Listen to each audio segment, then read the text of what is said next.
Assalamualaikum warahmatullahi wabarakatuh. Perkenalkan saya Rahli Maghrib Nasyari, NIM J500210091. Dari kelas B Pancasila. Di sini saya akan meng-share tugas tahap 2, tugas akhir, yaitu rancangan proyek Pancasila. Saya izin share ya.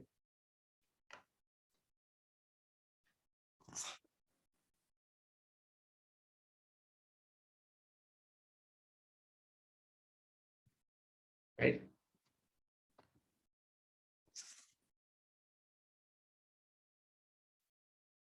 Eh, yang pertama itu yang langkah ke satu tuh rancangan video, yaitu yang pertama mencari sumber. Di sini sumbernya itu dari berbagai macam bisa ya. Yang pertama itu bisa dari media online. Media online sendiri itu ada website resmi yang sudah terpercaya, kemudian ada dari jurnal yang terpercaya, yaitu yang sudah ada doi maupun ISN-nya, ISSN-nya. Kemudian juga ada dari media cetak, kemudian dari koran atau apa mungkin. Di sini saya mengambil sumbernya itu dari media online saja, yaitu jurnal dan website resmi dari pemerintah.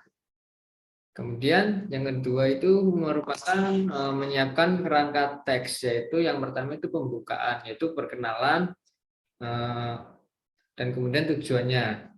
Yang kedua itu ada isi. Di sini saya akan mengambil tema mengambil topik asas legalitas pertanggungjawaban pidana dokter dari kejadian malpraktek. Yang pertama itu isinya itu ada penyebab terjadinya malpraktek. Terjadinya malpraktek sendiri itu biasanya sering terjadi karena adanya kurang komunikasi antara dokter dan pasien. Padahal komunikasi antara dokter dan pasien sendiri itu merupakan suatu hal yang konkret agar mendapatkan pengobatan yang tepat. Tetapi itu justru malah sering terjadi ke minimnya komunikasi antara dokter dan pasien. Nah, yang kemudian itu ada asas legalitas pertanggungjawaban pidana seorang dokter. Perlindungan hukum terhadap dokter dalam menjalankan profesi kedokteran itu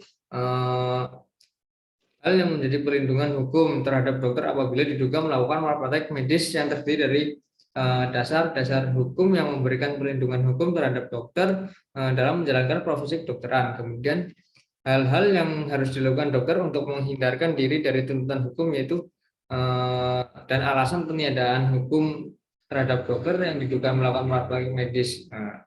Dasar-dasar hukum yang memberikan perlindungan hukum terhadap dokter dalam menjalankan profesi kedokteran. Ketentuan hukum yang melindungi dokter apabila terjadi dugaan malpraktek terdapat dalam pasal 50 dan Undang-Undang Dasar nomor 29 tahun 2004 tentang praktik dokteran. Kemudian pasal 24 ayat 1, dan kemudian pasal 27 ayat 1, dan yang terakhir ada pasal 29. Yang terakhir itu ada penutup ya. Penutupnya itu dari slogan. Maaf, sebelumnya ada relevansi terhadap Pancasila. Relevansi terhadap Pancasila. Nah, setelah itu baru penutup, itu ada slogan. Yang langkah ketiga itu menyiapkan template. Di sini saya menggunakan Canva, yaitu menggunakan template-template yang menarik sehingga dapat diterima oleh masyarakat. Kemudian yang keempat itu syuting video. Di sini saya akan mengambil beberapa plot. Yang pertama itu plot pembukaan seperti perkenalan atau tujuan. Yang kedua itu ada isinya. Yang terakhir itu ada penutup.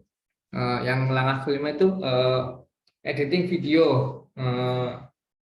Saya menggunakan aplikasi VN di sini.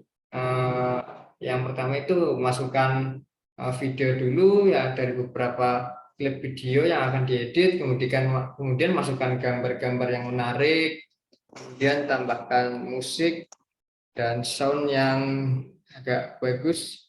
sehingga menarik, kemudian tambahkan animasi juga.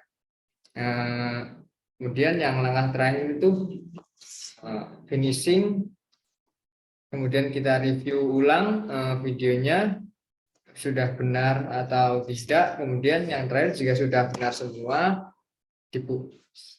baru bisa dipublikasi. Baik, cukup segitu nggih. Rancangan proyek Pancasila tahap 2-nya. Terima kasih. Wassalamualaikum warahmatullahi wabarakatuh.